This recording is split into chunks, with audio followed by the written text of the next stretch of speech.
reserved for the small guys. Nicholas Rice coming in at 6 feet 1 inches tall. Nicholas did miss weight. He weighed in at 141 pounds, so that height may be making it difficult to reach that bantamweight limit. Yeah. This is his MMA debut. Extremely tall for the weight class, but will only hold a 3-inch height advantage over his opponent, which I'm sure he has to be disappointed with. Yeah. And it makes you wonder, did he have a hard weight cut? Is that why he didn't make weight, or did just something go wrong? It's the first time trying to weight cut for an MMA fight. Sometimes it just goes wrong. He might have had a hard cut, so we'll see how that shows in the fight here. We see pro fighter John Kerman in his corner. The Iron Man of CageZilla had roughly 1 million fights. I think it was 1 million or 1,000,001 fights for CageZilla, something like that. I think so, yeah.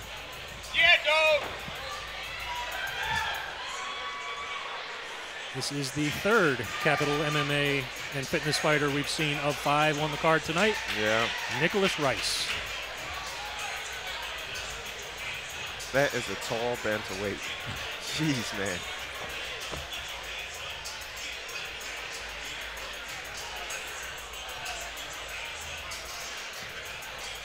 And again, only 23 years old. Very young. It's awesome seeing these young guys in here, man.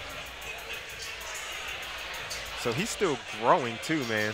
I wonder how long he will stay a bantamweight or whether he's going to end up bumping up sometime soon. When that man body comes in, you've got to think, you know? Yeah, has plenty of time. So how long's he been training? He's only been with us for a short while, maybe a couple years. So definitely new. Excited though. I tell you, all of the guys who are on the card here, they put in a lot of time in training.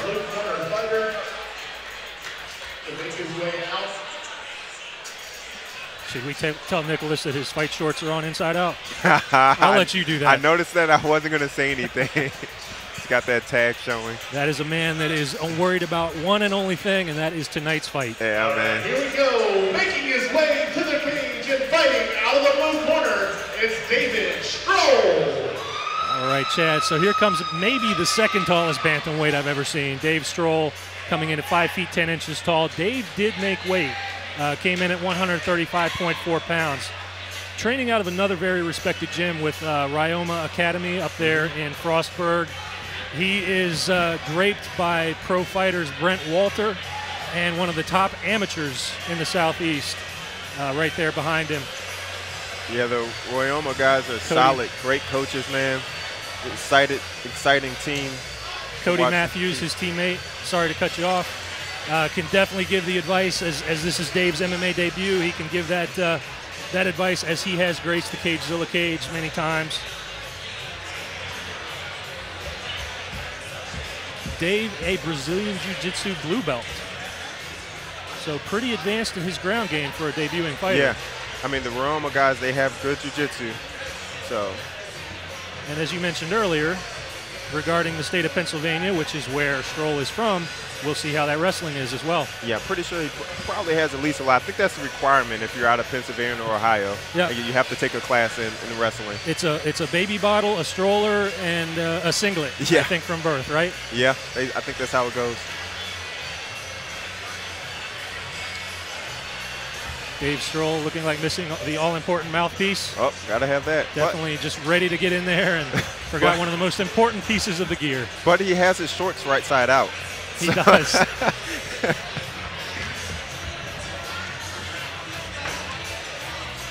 Dave Strohl. Do I dare say doing a stroll around the cage? There we go. Sorry. There we go. Sorry. You did it. Ladies and gentlemen, this bout is scheduled for 3 3-minute rounds in the CageZilla bantamweight division. Starting out, fighting out of the right corner, standing 6'1" and weighing in at 141 pounds, fighting out of Capital MMA, it's Nicholas Rice.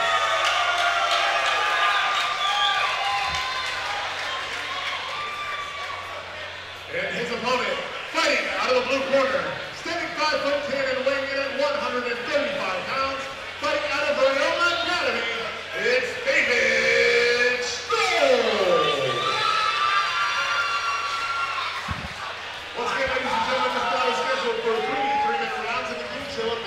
division. Your referee is Michael Dolman.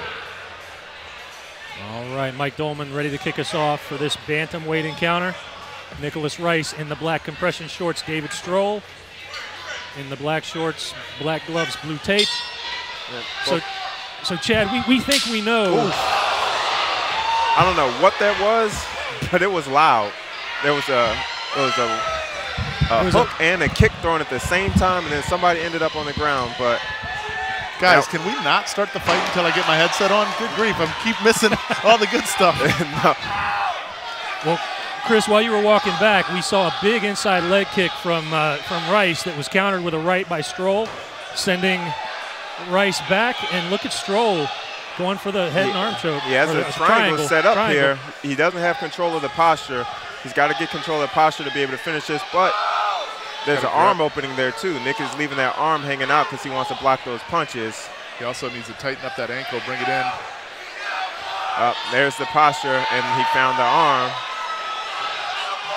Moving to the side, but not really attacking. Right now he's content with landing some short punches there. Look at the welt already developing on David Strohl's that early kick, absolutely. That's a tight triangle there. He's controlling the posture there. Nick is trying to fight out of it. Let's see how long he can work here. And I've been in that position, and that is no fun, and he is still moving. Looks like David just not finding that angle. Great job here by Nicholas Rice.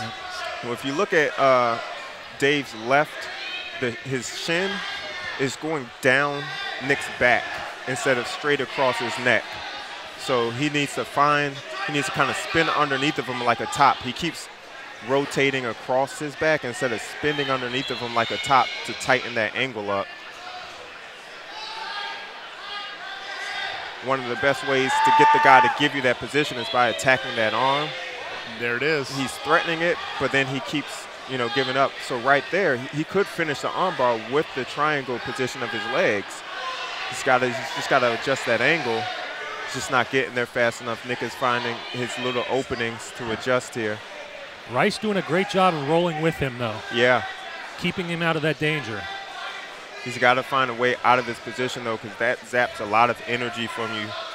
Even if he's not, unconscious, you're still getting some restricted blood flow to your brain. So he's going to come out of that position. He's probably going to be a little dazed and need to recover a little bit.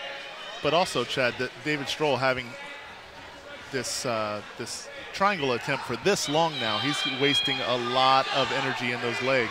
Yeah, his legs are, if it comes back up to the feet, I would expect his legs to be a little bit like Jello. Well, and we're coming to short time here, just about 10 seconds left in the round, exactly 10 seconds left in the round. Yeah. All Rice needs to do is hold on for that time and get back for that second round. So this is fighting out of a triangle for about 2 minutes here. Let's see how they come out of their corners. Nick came up a little bit wobbly there. He's also got, we thought that David Strohl was going to be a little wobbly because his legs are gassed. Let's not forget about that big welt on his left thigh. Yeah, Chad, we started, and Chris also, we started round one so quickly. My question was going to be, we think we know what to expect from Dave with the blue belt and the potential wrestling background. My question, Chad, to you was what was going to be the game plan of Nicholas here tonight, or what should we have looked for? Again, with that height advantage, I would expect him to use that range, use those kicks and that jab to establish his range. Problem is that round kick that he threw, Dave was able to get in on that, land his overhand to the takedown. He's got to use a teep or a jab, not that round kick, especially early on in the round. All right, Strohl looking fresh for round two. Rice still back at it, looking like I want to do something different than be in a triangle for 2 minutes this round. Yeah, Rice looked really frustrated over there in his corner. Oh, but he comes out with a beautiful takedown trip there. Back on top, inside the guard. Again, he's got to get his posture up. He can't fight inside the guard as somebody who just was trying to triangle you for majority of the round, and you have your posture down. He's got to posture up. And Nick just ate a nasty inside elbow from the bottom from David Strohl. Oh yeah, he's working from the bottom. David looking for that arm already. After the arm already. Nick found the angle, got past there, Now it looks like he might be working out of the half guard. Dave has good hips. He's getting his legs clear, establishing that full guard again, and that's where he's content with working. He's confident working from his guard. Nick is finding some strikes. And you know what? I mean, a pretty active guard, especially for a debut fighter. I mean, I know we've got the blue belt, but I mean, Dave's staying extremely busy on the bottom. Yeah, not just laying there accepting the position. Not just an active guard, it's a smart guard. He's controlling that posture. He's controlling the head. That's everything that Nick needs to do good damage. He needs to posture up, get his arms free, lay down some strikes to work to pass the guard. And Dave is nullifying that with his guard, and he's back on the triangle setup again. I mean, great hips from Strohl in that move to try to secure that triangle again. Yeah. Yep. And that's that posture that we were talking about. And this time he has the arm across. Yes, he does. So this it's not looking good. And there's the tap. Wow. Yeah, that's a guard game right there for you. You know, two quality schools, Ryoma Academy and Capital MMA going at it right there. Yeah. Ryoma gets the better of the two. Big win for Dave Strohl in his debut, running that record to 1-0 with a very impressive ground performance. Yeah. Beautiful. That was good experience. That was good experience for both of them. Dave really showcased his guard. Nick found some holes that he needs to work on. Good sportsmanship there. Absolutely. Hug it out. Everybody's healthy. Good to go. That's the important part. Back to fight another day. Now let's hope next time Nick comes out, he has his shorts on right side out. I think that might make a difference. Well, you know what? We're going to call that the bad luck, right? Isn't that what it's called a rally cap in baseball, right? It is. You turn the hat inside out, you put it on, you hope your team comes back. Yeah. Sometimes it works, sometimes it doesn't. Man, those Ryoma guys are class acts, man. I love them. Tough competitors, good guys. Or what Nicholas could do is potentially start a trend, and then everybody will come out. There you go. I think that was done already. Crisscross back in the 90s. Yes. Yeah. Or was that backwards? That was jumped. Yeah, yeah. All right, up to Chris Fuller for the particulars. Ladies and gentlemen, referee Michael Dolphin has called a stop to the action. Just 1 minute 38 seconds into the second round. For your winner, by triangle choke, out of the blue corner, David Strohl. Dave Strohl, once again, your victor, running that record to 1-0. Looking forward to seeing more from Mr. Strohl. Yeah, there's a lot of potential there. Very intense. Wasn't scared for the battle on the feet, but was able to work from the bottom. You don't see that a lot in amateur. You don't see a lot of guys winning off their backs. Not at all. That's a heck of a corner we're looking at right there, my friend. Brent Walter, Cody Matthews, Ryoma Academy. Coming all the way down from, where are they, Frederick, Maryland? Frostburg, Maryland. Home of Frostburg State University. Oh, yeah. Well, Chad.